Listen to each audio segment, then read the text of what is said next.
าดเสียคืนนั่นบ่ทันสันดังๆกันบ้าเด้อแน่โอ้ยังบ่แห้งกว่าใด เอาอีกวันหนึ่งบ่อาจารย์ วันนี้เป็นมื้อสันวันดีเป็นมื้อสีวันชุกเป็นมื้อครอบวันงาม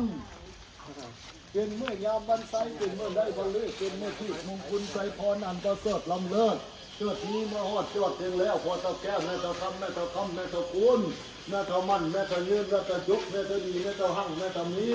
คนสิมาล้ำมารวยมาคำมาพูดมาหั่งมามีมาจุกมาดี